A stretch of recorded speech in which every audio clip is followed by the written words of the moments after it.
Hello friends, welcome to Payal academy. Payal academy के YouTube channel पे आप सबका स्वागत है। आज हम फिर से अपनी क्लास स्टार्ट करते हैं। राजस्थान आर्ट कल्चर जो आरबीएससी की 10th क्लास की जो बुक है वो हम पढ़ रहे हैं। ठीक है, हमने क्या है, राजस्थान का जो इतिहास से संबंधित जो भी पार्ट था वो हमने पढ़ लिया है। जैसे राजस्थान की सिविलाइजेशन पढ़ ली, चौहान वंश पढ़ लिया हमने अच्छे से, गुहिल वंश रणथंभौर के जो थे, या फिर कछवा वंश आमेर का था, वो सब हमने अच्छे से अध्ययन कर लिया। अब हम शुरू करने जा रहे हैं राजस्थान का आर्ट कल्चर। आर्ट कल्चर में क्या होता है, आपके लोक संत कौन से हैं, आपके लोक देवता, लोक देवियाँ, आपकी राजस्थान में चित्रकला है, पेंटिंग्स है, वो क्या स्थिति है उसकी।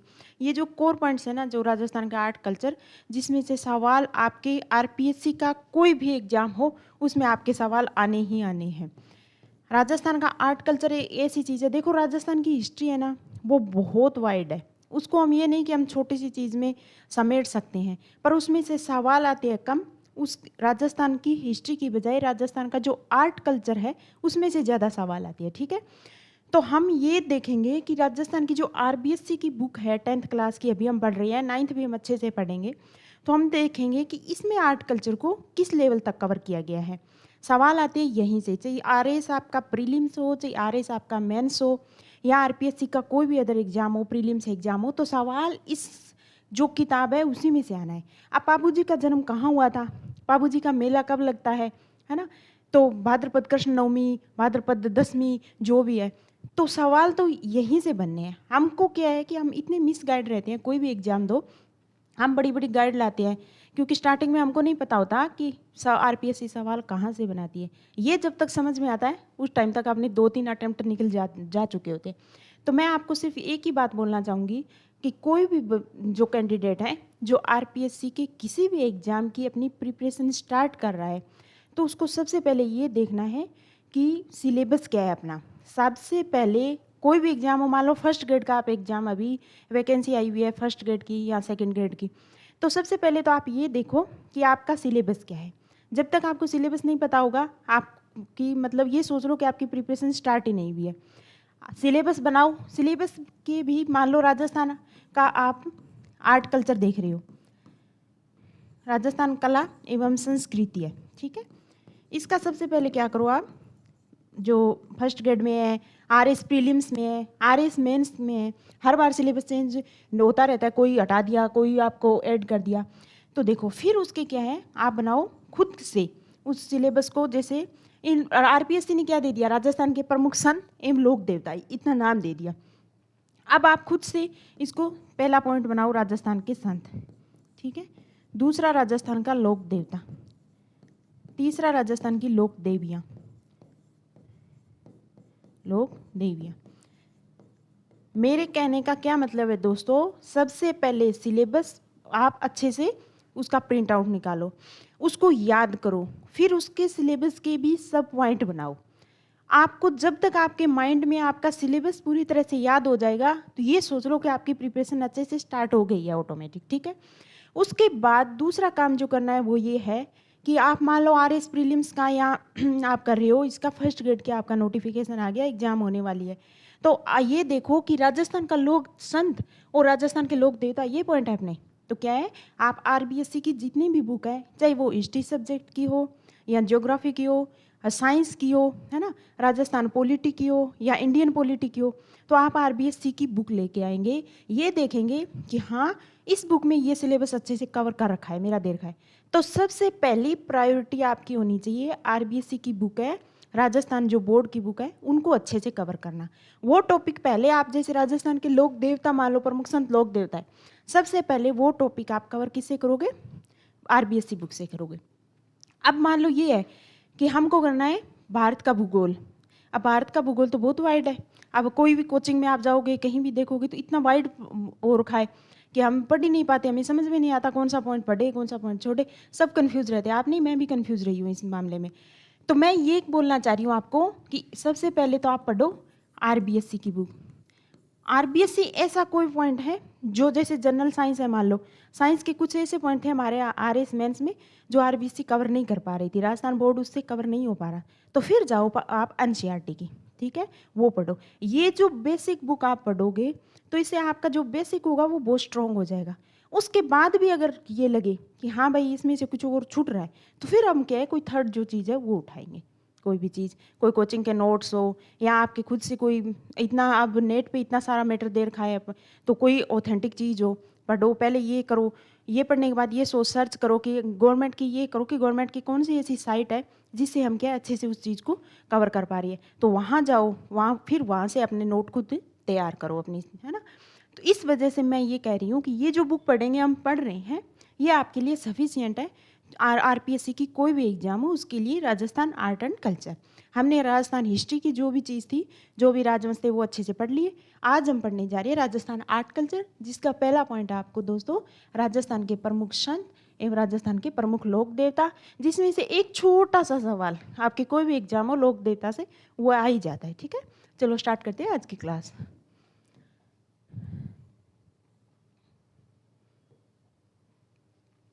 लोक देवता, लोक देवता मतलब सबके अपने हमारे लोक देवता होते हैं, गोगा जी हो गए, बाबू जी हो गए, या और स्थानीय देवता सबके हो गए, वो हो गए। 13वीं सदी से राजस्थान में इस्लाम के प्रवेश एवं तुर्क आक्रमणों के कारण जनजीवन में एक नवीन परिवर्तन दृष्टिगोचर होता है। इस्लामी संस्कृति के प्रभाव तथा रूढ़िवाद एवं बाह्य आडंबर से उत्पन्न वातावरण में प्रबुद्ध मनीषियों की चिंतन धारा मंदिरों और मूर्तियों की अपेक्षा ध्यान, मनन, नाम स्मरण की दिशा की ओर प्रवाहित होने लगी। इसी कालखंड में राजस्थान में कुछ ऐसे महान व्यक्तियों ने जन्म लिया जिन्होंने अपने आचरण दृढ़ता से समाज को एक नई दिशा दिखाई। देखो दोस्तों, लोक संत क्या होता है, लोक देवता क्या होता है?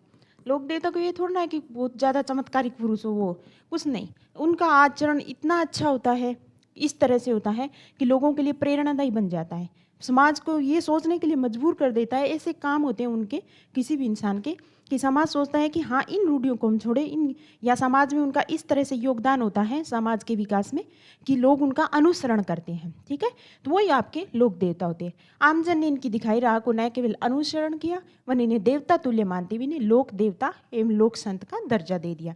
इसी अध्याय में कुछ ऐसे महान व्यक्तित्वों का अध्ययन करें। पहला पॉइंट है अपना दोस्तों गोगा जी। ठीक है, गोगा जी का नाम राजस्थान के पंच पीरों में बड़ी श्रद्धा से लिया जाता है। तो पहला सवाल आपका कौन आ गया? राजस्थान के पंच पीर गोगा जी है। राजस्थान के पंच पीर निम्न में कौन से हैं? तो गोगा जी, वो पांचों के पांचों देखते हैं, देखो, पाबू, हरबू, रामदे, मांगलिया मेहा, पांचों पीर पधारजो गोगा जी जेहा। तो इससे आपको क्या मिला? आपके पंच पीर मिले। देखो याद करो इनको, ये पंच पीरों में कौन शामिल नहीं है? चार ये दे देंगे, कोई और अलग दे देगा, तो आपको याद होनी चाहिए पंचपीर कौन से दोस्तों। सबसे पहले आपका गोगा जी, दूसरा आपका हरबू जी, तीसरा मांगलिया मेहा जी,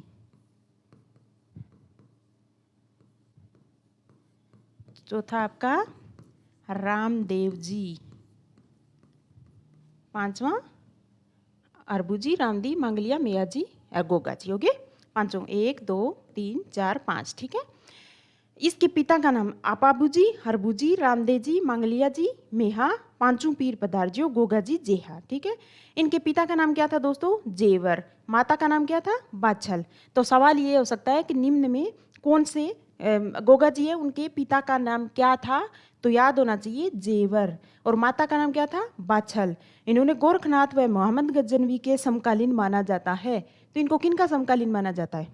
गोरखनाथ, ये सवाल भी आ सकता है आपको कि गोगा जी को निम्न में किसका समकालीन माना जाता है? नाथ संप्रदाय के थे ना गोरखनाथ, और जो मोहम्मद गजनवी थे, इनके समकालीन माना जाता है। ठीक है, तो 3 सवाल बन गए आपके। गोगा जी के पिता का नाम दोस्तों क्या है? जेवर। माता का नाम क्या है? बाछल। गोरखनाथ व मोहम्मद गजनवी के समकालीन माना जाता है। गोगा जी का अपने मौसेरे भाई अर्जन सुरजन थे, उनके साथ संपत्ति का विवाद चल रहा था। अर्जन सुरजन द्वारा मुसलमानों की फौज लाकर गोगा जी की गायों को घेर लेने के कारण इनका गोगा जी के साथ भीषण युद्ध हुआ। इसमें अर्जुन सुरजन के साथ गोगा जी भी क्या हुए? वीर गति को प्राप्त हो गए। तो किन के साथ युद्ध करते हुए गोगा जी वीर गति को प्राप्त हुए? अर्जुन सुरजन। ठीक है, मुसलमानों के साथ युद्ध हुआ था। अर्जुन सुरजन सेना लेके किसकी आई थी? मुसलमानों की। उनके साथ युद्ध करते हुए गोगा जी वीर गति को प्राप्त हुए। इसमें इतना ही सवाल है आपको कि पंचपीर में शामिल है आपके गोगा जी। नंबर 1 ये ध्यान रखो, बाकी जो भी आएंगे हम आगे पढ़ लेंगे। दूसरा, इनके पिता का नाम है जेवर। इनकी माता का नाम है गोगा जी का बाचल। गोरखनाथ व मोहम्मद गजनवी के ये समकालीन है। गोगा जी का किसके साथ वीर गति को प्राप्त हुई, किसके साथ युद्ध करते हुए, तो अपने मौसेरे भाई अर्जुन सुरजन के साथ। क्लियर। गोगा जी का जन्म स्थान कौन सा है, देखो दोस्तों याद करो, ददेरवा शीर्ष मेडी। तो निम्न में गोगा जी का जन्म स्थल का है, जन्म स्थल का है ददरेवा शीर्ष मेडी, तथा इनकी समाधि स्थल है धूरमेडी। तो गोगा जी का जन्म स्थान क्या कहलाता है दोस्तों, वो कहलाता है शीर्ष मेडी, जो कहाँ है, ददेरवा चूरू में। और धूरमेडी क्या कहलाता है, उनका समाधि स्थल क्या कहलाता है, गोगा जी का समाधि स्थल क्या है, धूरमेडी। ठीक है।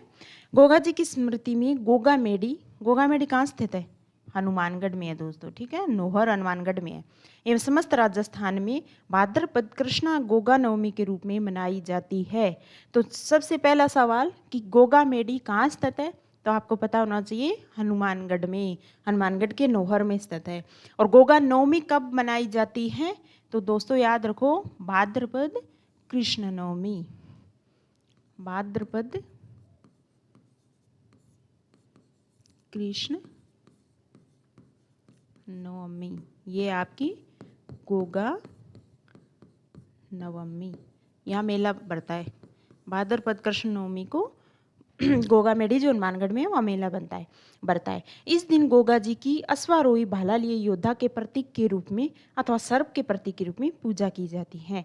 तो गोगा जी की पूजा कैसे की जाती है, अश्वारोही भाला लिए योद्धा के रूप में। ठीक है, आपको याद रखना है कि अश्वारोही भाला लिए योद्धा है वो कि उसके रूप में पूजा किसकी की जाती है, तो गोगा जी की जाती है। और सर्प के प्रतीक के रूप में पूजा की जाती है। इनका पत्थर पर उत्कीर्ण सर्प मूर्ति युक्त पूजा स्थल प्राय गांव में किस वृक्ष के नीचे होता है, ये सवाल आ सकता है कि गोगा जी का पत्थर पर उत्कीर्ण सर्प मूर्ति युक्त पूजा स्थल प्राय गांव में किस वृक्ष के नीचे होता है, तो हम सबको पता है ना, खेजड़ी वृक्ष के नीचे होता है।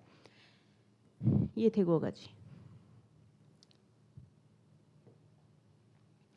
गोगा जी का अश्वारोही भाला ले योद्धा के प्रतीक के रूप में, सर्प के प्रतीक के रूप में पूजा की जाती है दोस्तों। और हम सब देखते हैं ना, मंदिर के बाहर की साइड होती है खेजड़ी वृक्ष, उसके नीचे उनका होता है। तो पत्थर पर उत्कीर्ण सर्प मूर्ति युक्त पूजा स्थल प्राय गांव में खेजड़ी वृक्ष के नीचे रहता है। मान्यता है कि गोगा जी को जाहिर पीर कहकर पूजने से सर्पदंश का विष प्रभावहीन हो जाता है। तो जाहिर पीर निम्न में किसको कहा जाता है, निम्न में किस लोक देवता को जाहिर पीर कहा जाता है, अगर ये सवाल आ जाए तो आपको पता होना चाहिए दोस्तों गोगा जी को। ठीक है, हिंदू नागराज तो मुस्लिम गोगा पीर के रूप में इनकी पूजा करते हैं। ये देखो जो सांप्रदायिक सद्भाव है उनका बहुत बड़ा ये उदाहरण है, क्योंकि गोगा जी की पूजा या मान्यता हिंदू और मुसलमान दोनों करते हैं।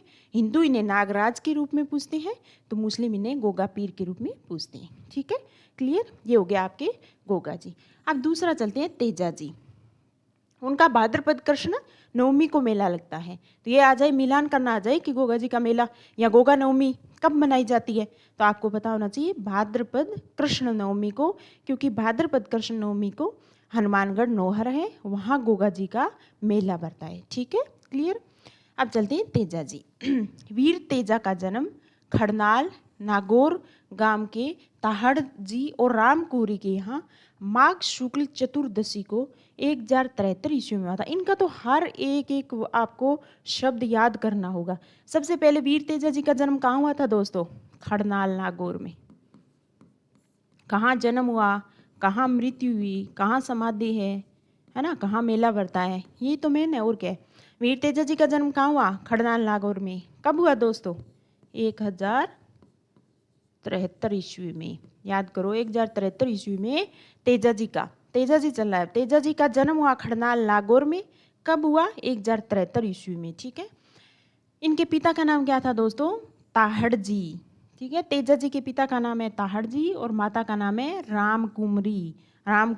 ठीक है, वीर तेजा जी है, उनका जन्म हुआ था खड़नाल नागौर में। कब हुआ था दोस्तों, 1073 ईस्वी में हुआ था। इनके पिता का नाम क्या है, ताहड़ जी, और माता जी का नाम है रामकुंवरी था। जब तेजा जी अपनी पत्नी पेमल, तो तेजा जी की पत्नी का नाम क्या है, पेमल, लेने अपने ससुराल पनेर गए। ये याद करने की जरूरत नहीं है ससुराल कौन सा है। तो तेजा जी की पत्नी का नाम पेम्बल। तो उसको लेने अपने ससुराल पनेर गए। तब रास्ते में क्या हुआ दोस्तों, देखते हैं। उसी दिन मेर लोग लाछा गुजरी की गाय चुरा कर ले गए थे। ठीक है, किसकी गाय चुरा के ले गए? कौन? मेर लोग थे। उन्होंने लाछा गुजरी थी उसकी गाय चुरा ली थी। गुजरी की प्रार्थना पर गायों को मुक्त कराने जा ही रहे थे कि रास्ते में ने सुरसुरा नामक स्थान है अजमेर में, उस पर उन्हें एक सर्प मिला। तेजा जी ने सर्प को डसने से रोकते हुए वचन दिया कि गायों को मुक्त कराने के बाद स्वयं यहाँ आएंगे। भीषण संघर्ष के बाद तेजा जी ने गाय मुक्त कराने में सफलता प्राप्त की। तो किसकी गाय? लाछा गुजरी की गाय। याद रखना, तेजा जी किसकी गाय को मुक्त कराते हुए गए थे? लाछा गुजरी की गाय। मेरों से लाछा गुजरी है, उसकी गाय है, उनको मुक्त कराने गए थे। ठीक है, तेजा जी ने सर्प वचन दे दिया। भीषण संघर्ष के बाद तेजा जी ने गाय मुक्त करा दी, परंतु अत्यधिक घायल होने पर अपने वचन के अनुसार वापस सर्प के पास आए। पूरे शरीर पर घाव होने के कारण इन्होंने सर्प के डसने के लिए जीवा आगे कर दी। सर्प डस के कारण सुरसुरा, ये देखो कहाँ दोस्तों, सुरसुरा किशनगढ़ में भाद्रपद शुक्ल दशमी, भाद्रपद शुक्ल दशमी को इनकी मृत्यु हो गई। तो कहाँ हो गई इनकी मृत्यु दोस्तों? सुरसुरा किशनगढ़, करनाल में इनका जन्म हुआ था और सुरसुरा किशनगढ़ में इनकी मृत्यु हो गई तेजा जी की, जो अजमेर में है। कब हुई थी दोस्तों? भाद्रपद शुक्ल दशमी। भाद्रपद शुक्ल दशमी को इनकी मृत्यु हुई। तेजा दशमी, इसको क्या बोलते हैं? इसको बोलते हैं दोस्तों तेजा दशमी, क्योंकि इसी दिन इनका मेला बढ़ता है, भाद्रपद शुक्ल दशमी। तो तेजा जी का मेला कब बढ़ता है? भाद्रपद शुक्ल दशमी को। कहाँ? सुरसुरा में। ठीक है, ये इनका सुरसुरा में इनकी हो गई थी मृत्यु। पर जो भाद्रपद शुक्ल दशमी जिसको तेजा दशमी बढ़ते हैं, इस अवसर पर पंचमी से लेके देखो दोस्तों पूर्णिमा तक पर्वतसर नागौर में एक विशाल में पशु मेला लगता है। तो हम बढ़ते हैं ना पशु मेलों में, तो पर्वतसर जो नागौर का पर्वतसर का पशु मेला है वो सबसे बड़ा मेला है। जो राज्य सरकार है उसका राजस्व की दृष्टि से सबसे बड़ा मेला है, तो वो यही है। ठीक है, भाद्रपद शुक्ल दशमी को तो इनकी मृत्यु हो गई थी, उसको तो बोलते हैं तेजा दशमी। तो वो आपको ये आएगा कि भाद्रपद कृष्ण नवमी क्या है, तो गोगा जी से संबंधित। भाद्रपद शुक्ल दशमी क्या है, तो आपको पता होना चाहिए तेजा दशमी। ठीक है, और इनका मेला कहाँ लगता है? पर्वतसर के नागौर में। क्लियर? तेजा जी भी गोगा जी की तरह ही नागों के देवता के रूप में पूजनीय है। तेजा जी को तलवार धारण किए घोड़े पर सवारी होता है। इनको क्या कौन सा है? तलवार धारण किए घोड़े पर किस देवता की पूजा की जाती है दोस्तों? तो वो की जाती है तेजा जी की, जिनकी जीवा को सर्प डस रहा है। मान्यता कि यदि सर्प दंशित व्यक्ति के दाएं पैर में तेजा जी की तांत, जिसको डोरी बोलते हैं, बांध दी जाए तो उसे विष नहीं चढ़ता है। लोक देवताओं से संबंधित ये मान्यताएं कहते हैं अक्सर असत्य हो आवश्यक नहीं है। मैंने बोला ना स्टार्टिंग में, अक्सर असत्य हो आवश्यक नहीं, पर इनके कार्य इतने महान थे कि लोग इनमें बहुत ज्यादा आस्था आज भी रखते हैं।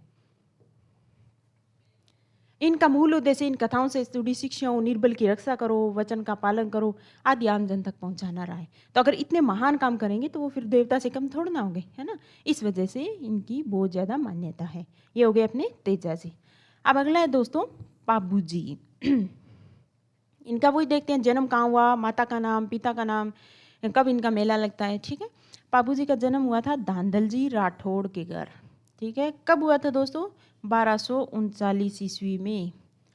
1239 ईस्वी में पाबू जी का जन्म हुआ था। 1239। कहाँ? उनके पिता का नाम धांधल जी राठौड़ है। और हुआ कहाँ था दोस्तों? कोल्लू में। पाबू जी का जन्म कहाँ हुआ था? कोल्लू में। कोल्लू में। ठीक है, इतिहासकार मुहाणोत नैणसी, महाकवि मोटजी आसिया तथा लोगों में प्रचलित मान्यता के अनुसार पाबूजी का जन्म वर्तमान बाड़मेर से 8 कोस आगे खारी खाबड़ के जूना नामक ग्राम में अप्सरा के गर्भ से हुआ था। ये देखो किंवदंती है और कुछ नहीं। ठीक है, पाबूजी का विवाह कहाँ हुआ था दोस्तों? अमरकोट के सूरजमल सोडा की पुत्री सोडी के साथ हुआ था। तो कहाँ हुआ था? ये सीधा भी आ सकता है। तो अमरकोट के जो सूरजमल सोडा थे उसकी पुत्री के साथ हुआ था। विवाह के मध्य ही उनके प्रतिद्वंदी बहनोई थे। कौन था? जायल नागौर नरेश थे। जिंदराव खिंची ने पूर्व बेर के कारण देवल चारणी की गायों को चुरा लिया, घेर लिया। यहाँ देखो दोस्तों, ये याद रखना है, ऊपर हम पढ़ के आए थे लाछा गुजरी की। ठीक है, यहाँ हम पाबूजी पढ़ रही है। पाबूजी देवल चारणी की गायों, किसकी गायों की रक्षा की थी? देवलचारणी की गाय। और उनके बहनोई कौन थे? जायल नरेश, जिंदराव खिंची। इन दोनों के बीच संघर्ष हुआ था। देवल ने बाबूजी से गायों को छुड़ाने की प्रार्थना की। 3 फेरे लेने के बाद चौथे फेरे से पूर्व ही वे देवलचारणी की केसर कालमी घोड़ी, देवलचारणी थी ना, उसकी केसर कालमी घोड़ी पर सवार होकर गायों की रक्षार्थ रवाना हो गए। तो केसर कालमी है जो बाबूजी है, उसकी घोड़ी का नाम क्या है दोस्तों? तो हमको पता होना चाहिए, उसकी घोड़ी का नाम है केसर कालमी। ठीक है। कड़े संघर्ष में 1276 में बाबूजी ने एक साथियों सहित वीर गति को प्राप्त हुई। तो वो वीर गति से क्या? देवलचारणी की जो गाय हैं उनको छुड़ाने के लिए अपने आप को शहीद कर लिया, ये देखना है। ठीक है। इनके शहीद होने का कारण देवलचारणी की जो गाय है उनकी रक्षार्थ शहीद हो गई। उनकी घोड़ी का नाम क्या है? केसर कालमी। वीरता, प्रतिज्ञा पालन, त्याग, शरणागत वत्सलता, गो रक्षा हेतु बलिदान होने के कारण जनमानस इन्हें लोक देवता के रूप में पूजता है। ये शब्द आपको याद होने चाहिए आरएस मेंस में। प्रतिज्ञा पालन, त्याग, शरणागत वत्सलता, है ना, गो रक्षा, हम जब से देख रहे हैं वीर वचन पालन किया था, गायों की रक्षा सब में आ रही है, शरणागत वत्सलता सब में है, वीर तो सब थे ही। तो ये सब इनके गुण थे जिस वजह से ये लोक देवता के नाम से पूजते हैं। ठीक है। अब इनका देखते हैं बाबूजी का पूजा स्थल कौन सा है।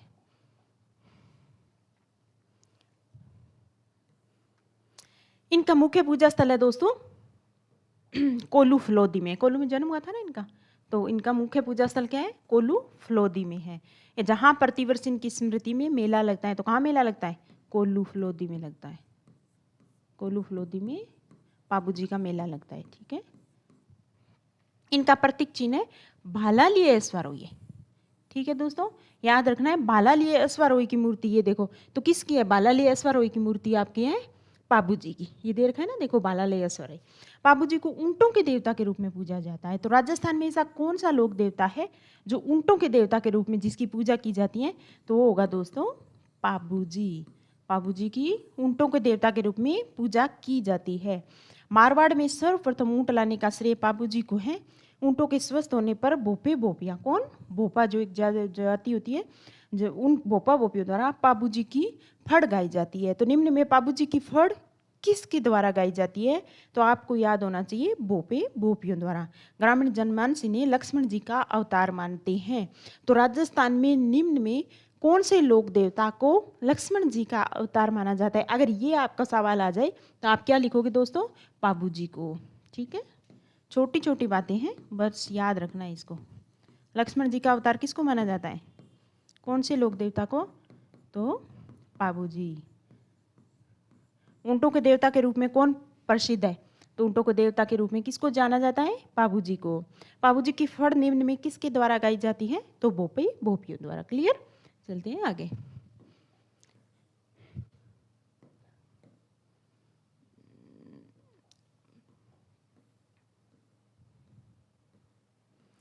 अब आ गया आपका देवनारायण जी।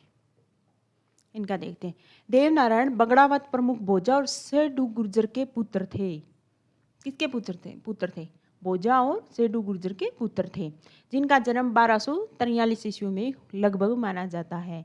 1243 ईस्वी के। इनके पिता इनके जन्म के पूर्व ही भिनाई के शासक से संघर्ष में अपने 23 भाइयों सहित मारे गए थे। भिनाई शासक ने इनकी रक्षा हेतु इनकी माँ सेडू इन्हें लेकर अपने पीहर मालवा चली गई। 10 वर्ष की अल्पायु में वे पिता की मृत्यु का बदला लेने राजस्थान की ओर लौट रहे थे। तो मार्ग में धारा नगरी में जयसिंह देव परमार की पुत्री पीपल दे से उन्होंने विवाह कर लिया। तो इनकी वाइफ पत्नी का क्या नाम था दोस्तों?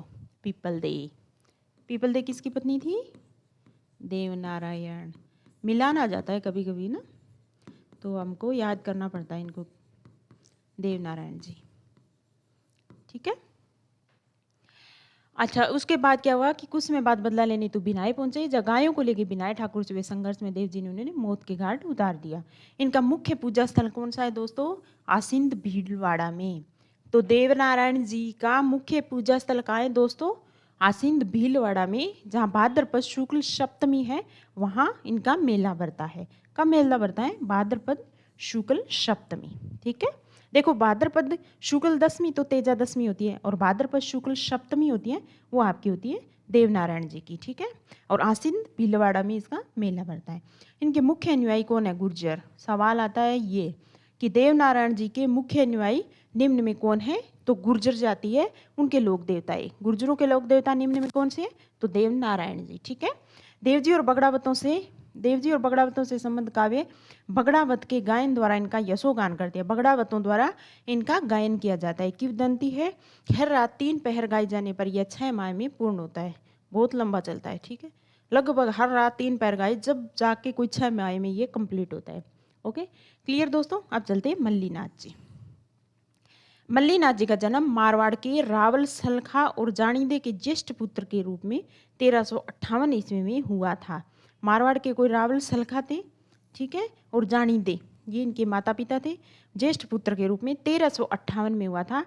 पिता की मृत्यु के बाद चाचा कानड़ दे के आम मेवा के शासन प्रबंध देखने लगे। जो मावा के शासन प्रबंध कौन देखते थे?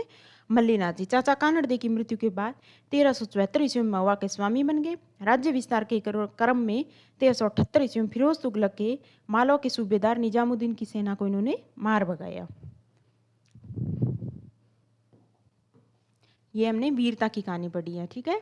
अपनी रानी रूपांदे, तो रूपांदे कौन थी? मल्लीनाथ जी की रानी थी। 1389 में उगम सिंह भाटी के शिष्य बन गए। किसके शिष्य बन गए दोस्तों? पहले शासन प्रबंध संभालते थे, पर अपनी रानी रूपांदी के कहने पर उगम सिंह भाटी है उसके शिष्य बन गए और योग साधना करके दीक्षा प्राप्त की। किंवदंतियों के अनुसार वे भविष्य दृष्टा लोक देवताओं की तरह चमत्कार प्राप्त पुरुष बन गए। मल्लीनाथ जी ने मारवाड़ के सारे संतों को एकत्र करके 1399 में एक वृहत हरि कीर्तन आयोजित करवाया। इसी वर्ष चैत्र शुक्ल द्वितीया को इनका स्वर्गवास हो गया। कब? चैत्र शुक्ल द्वितीया को। लूनी नदी के तट पर, क्यों बाड़मेर में, हम जानते हैं कि बाड़मेर में मल्लीनाथ जी, तो लूनी नदी के तट पर तटवर्ती तिलवाड़ा बाड़मेर गांव में इनका मंदिर है, जहां प्रतिवर्ष चैत्र कृष्ण एकादशी से जहां चैत्र शुक्ल एकादशी तक, 1 महीने तक, चैत्र कृष्ण एकादशी से चैत्र शुक्ल एकादशी तक मेरा विराट पशु मेला लगता है। तो तिलवाड़ा का पशु मेला फेमस है ना, वो कब लगता है? तो चैत्र कृष्ण एकादशी से 1 महीने तक चलता है दोस्तों ये चैत्र शुक्ल एकादशी।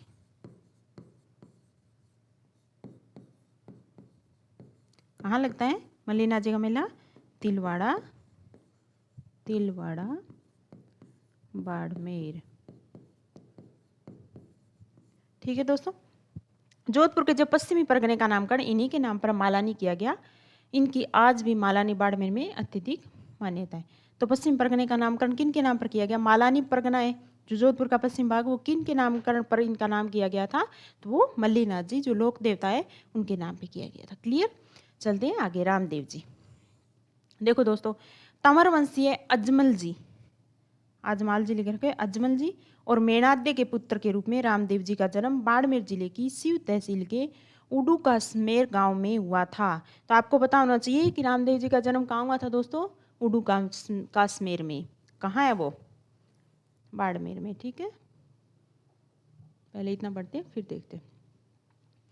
अजमल जी उनके पिता और मेणाद्य माता थी और उनका जन्म कहाँ हुआ था? बाड़मेर जिले में। बाड़मेर जिले से तो काम नहीं चलता, तो तहसील देखनी पड़ेगी। शिव तहसील के गांव तक देख लो, उड़ू काश्मेर गांव में हुआ था। इन्हें मल्लीनाथ जी के समकालीन, जो ऊपर पढ़े थे ना मल्लीनाथ जी, उनके समकालीन माना जाता है।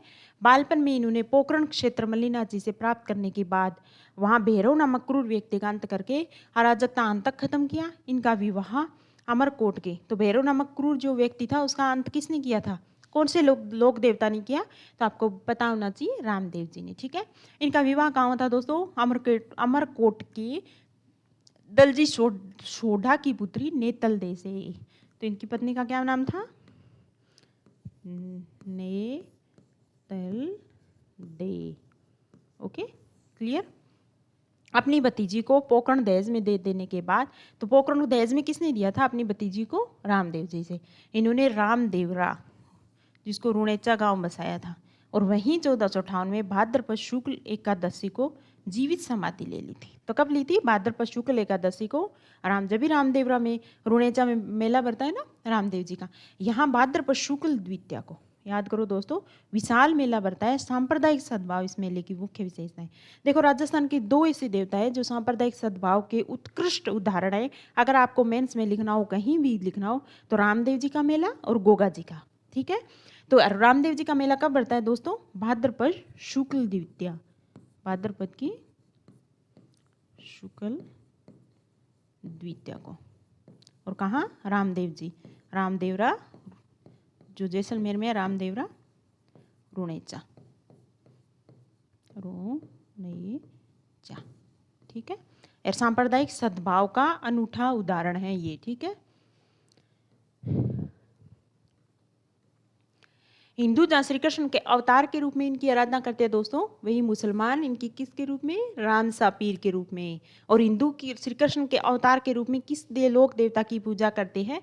तो वो होगा आपका रामदेव जी, ठीक है। और मुसलमान करते हैं राम सा पीर। सामान्यतः गांव में किसी वृक्ष के नीचे ऊंचे चबूतरे पर रामदेव जी के प्रतीक चिन्ह पगलिए स्थापित किए जाते हैं। ये स्थान थान कहलाते हैं। तो एक तो याद रखो कि जो रामदेव जी का जो स्थान है, पूजा स्थल है, वो क्या कहलाता है? थान कहलाता है। और वहाँ किसकी पूजा की जाती है? उनका प्रतीक चिन्ह क्या है? तो वो होगा आपके पगलिए, ठीक है। पगलिए मतलब पग ऐसे होते हैं, वो रखे जाते हैं, उनकी पूजा की जाती है। रामदेव जी द्वारा कामड़िया पंथ की स्थापना की गई थी। वेरी वेरी इंपॉर्टेंट सवाल कि निम्न में कामड़िया पंथ की स्थापना किस लोक देवता के द्वारा की गई थी? तो वो होगा आपका रामदेव जी, ओके।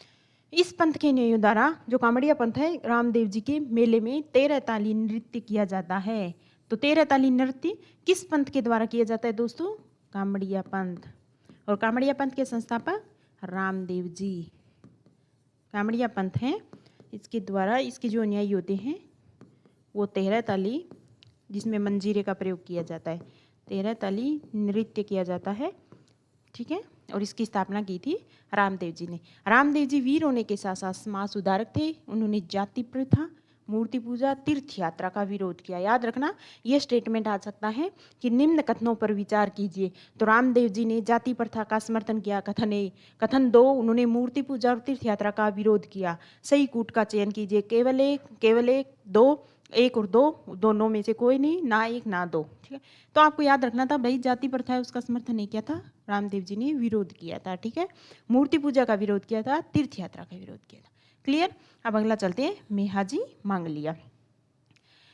देखो, मेहाजी मांगलिया राजस्थान के पंचपीरों में अभी पढ़ के आए थे हम, ठीक है। राजस्थान के पंचपीरों में मेहाजी मांगलिया है। ये राव चूड़ा के समकालीन थे।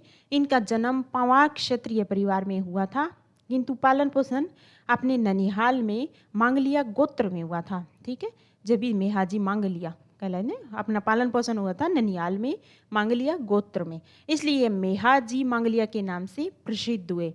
इनके स्वाभिमानी स्वभाव के कारण इनके अनेक शत्रु हो गए। अंत में जैसलमेर के राव राणंग देव भाटी से युद्ध करते हुए वीर गति को प्राप्त हुए। जैसलमेर का शासक था राव राणंग देव भाटी, इससे युद्ध करते वीर गति को प्राप्त हुए। वे अच्छे शकुन शास्त्री थे। सवाल आएगा दोस्तों, ये याद रखना, राजस्थान के पंचपीरों में कौन सा देवता शामिल है? तो मेहाजी मांगलिया जी शामिल है, ठीक है।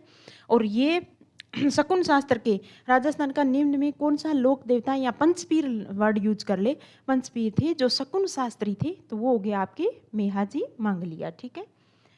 और लोगों की सेवा सहायता करने, संरक्षण देने के कारण लोक देवता के रूप में पूजे गए। बापिणी में इनका मंदिर है।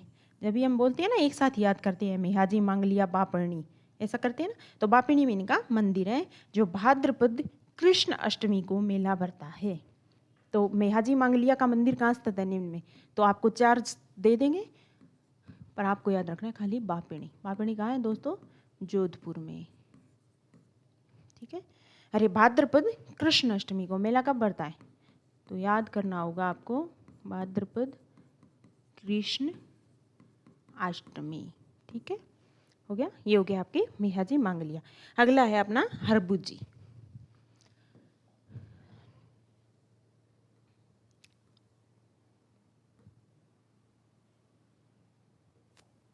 हरबुजी बुंडेल नागौर के महाराजा सांखला के पुत्र। कहाँ के थे? सबसे पहले तो ये देखो दोस्तों, बुंडेल नागौर के थे। महाराजा सांखला के पुत्र और राव जोधा के समकालीन थे। राव जोधा के समकालीन निम्न में कौन से लोक देवता थे दोस्तों? ये 22 सवाल बन जाए ऐसा। तो राव जोधा के समकालीन हरबुजी थे, भाई क्लियर दे रखा है। अपने पिता की मृत्यु के बाद बुंडेल छोड़कर, जहाँ हरबुजी बुंडेल नागौर के थे, वो छोड़कर हरमल हरभम जाल में आकर रहने लगे। यहाँ रामदेव जी की प्रेरणा से उन्होंने अस्त्र शस्त्र त्याग कर उनके गुरु बालीनाथ जी से दीक्षा ली। तो रामदेव जी के गुरु भी थे बालीनाथ जी, और हरबू जी के गुरु, निम्न में हरबू जी के गुरु की कौन का नाम क्या था, या हरबू जी के गुरु कौन थे, ये आ जाए तो आपको पता होना चाहिए बालीनाथ जी थे। ठीक है। लोक मान्यता है कि राव जोधा को मेवाड़ के अधिकार से मंडोर को मुक्त कराने के प्रयासों के दौरान इन्होंने आशीष के साथ कटार भी दी थी। इस सहायता आशीर्वाद से जब यह भूभाग जोधा के दिन आ गया तो जोधा ने उन्हें बेंगट्टी गांव है वो प्रदान किया था। तो हरबू जी को बेंगट्टी गांव निम्न में किस शासक ने दिया था, तो आपको पता होना चाहिए राव जोधा ने, जब भी जोधा के समकालीन हो गए। हरबू जी को बहुत बड़ा शकुन शास्त्री इनको भी माना जाता है, वचन सिद्ध चमत्कारी महापुरुष माना जाता है। इनका प्रमुख स्थान बेंगट्टी फलोदी में है दोस्तों। तो हरबू जी का प्रमुख स्थल कहाँ है, बेंगट्टी। इनसे संबंधित जो भी स्थल है वो याद रखनी है। तो आपको ये भी सवाल आ सकता है कि निम्न में कौन सा स्थल इनमें हरबू जी से, रामदेव जी से, इनसे संबंधित नहीं है। तो अगर आपको पता होगा इनका जन्म स्थल, इनका समाधि स्थल, कहाँ इनका मेला लगता है, तो आप आराम से उनको एलिमिनेट कर सकते हैं। मनोती पूर्ण होने पर श्रद्धालु यहाँ इनके मंदिर में संस्थापित हरबू जी की जो गाड़ी है उसकी पूजा अर्चना करते हैं। तो यहाँ हरबू जी की गाड़ी की पूजा की जाती है। क्या आप जानते हैं अकबर के चित्तौड़गढ़ दुर्ग पर आक्रमण के समय अपूर्व वीरता व साहस दिखाने वाले कल्ला जी की मेवाड़ अंचल में 4 हाथों वाले लोक देवता के रूप में प्रसिद्ध है। तो निम्न में ये सवाल आता है दोस्तों कि 4 हाथों वाले लोक देवता के रूप में किसकी पूजा की जाती है राजस्थान में, तो आपको पता होना चाहिए कल्ला जी की। ओके। मान्यता है कि सिर कटने के बाद भी कल्ला जी का धड़ मुगलों से लड़ता हुआ रूंडेला तक जा पहुंचा था। तो मुगलों से जो अकबर ने चित्तौड़ पर आक्रमण किया था, जब कल्ला जी हैं तो वो उन्होंने अपूर्व वीरता दिखाई थी, मतलब लास्ट जब तक उनकी जान नहीं गई तब तक वो लड़ते रहे। इस वजह से इनको 4 हाथों वाले, मतलब वैसे बोलते हैं ना उसको, तो 4 हाथ 8 हाथ है, यानी अपूर्व वीरता दिखाई थी। इस वजह से राजस्थान में 4 हाथों वाले लोक देव किस देवता की पूजा की जाती है, तो वो होगा आपका कल्ला जी। ओके। अब आ गया दोस्तों संत हम पढ़ेंगे कल। अब आज हमने लोक देवता है उनको अच्छे से पढ़ा है। अगर इतने ही लोक देवता अगर आपको अच्छे से याद होंगे, ये भी क्यों, इनमें क्या है, हम पजल होते हैं, अगर ये अच्छे से याद होंगे तो कोई भी सवाल आपको आ जाएगा तो आप अच्छे से उनको एलिमिनेट कर पाएंगे, ये मैं पक्का कह सकती हूँ। क्यों, आपको पता होगा, अब मान लो ये है बेंगट्टी है, प्रमुख पूजा स्थल किसका है, हरबू जी का है। अगर कोई भी और सवाल आ गया, मान लो उसमें आ गया बेंगट्टी फलोदी ऑप्शन है, तो आप उसको हटा सकते हैं। क्यों, आपको पता है जो बेंगट्टी पूजा स्थल है वो हरबू जी से संबंधित है। ठीक है। चलो दोस्तों, आज की क्लास में इतना ही। कल लोक संत पढ़ेंगे, फिर पेंटिंग्स वगैरह और जो भी है वो पढ़ेंगे। आज की क्लास में हम लोक देवता ही करेंगे। अगर संत पढ़ेंगे तो फिर क्या है, वो सब आपको अच्छे से याद नहीं हो पाएगा। ठीक है। अगर आपको हिंदी की जो 4th पेपर है आरएस का, देखो दोस्तों पहल अकेडमी है, उस पर आरएस का फाउंडेशन चल रहा है, उसमें हिस्ट्री प्लस आपकी जो पॉलिटी की क्लास है वो चल रही है, तो आप वो ज्वाइन कर सकते हैं। इसके अलावा जो आरएस 4th पेपर है लैंग्वेज का है, जो हिंदी इंग्लिश आती है, जो बहुत ही, ये सोच लो कि आरएस मेंस आपको, यानी अच्छी अगर आपको कोई भी रैंक लेनी है तो आरएस 4th पेपर में आपके अच्छे मार्क्स आने ही चाहिए। इस वजह से हमने स्पेशल कोर्स स्टार्ट किया है दीपक सर के साथ, जो आरएस मेंस का जो आपको उसमें आपको जो हिंदी की जो व्याकरण से संबंधित सवाल है, जो डिस्क्रिप्टिव पार्ट है, वो सब करवा रही हैं। तो अगर आपको वो ज्वाइन करना है तो आप उसको अलग से खरीद सकते हैं। यूट्यूब पे उन सर की क्लासेज हैं, तो अगर आपको देखना है तो आप यूट्यूब चैनल है जो पहल अकेडमी का, वो आप फॉलो कर सकते हैं। ठीक है। चलो कल फिर मिलते हैं एक नई क्लास के साथ, लोक संत उसमें करेंगे। आज के लिए इतना ही। Thank you.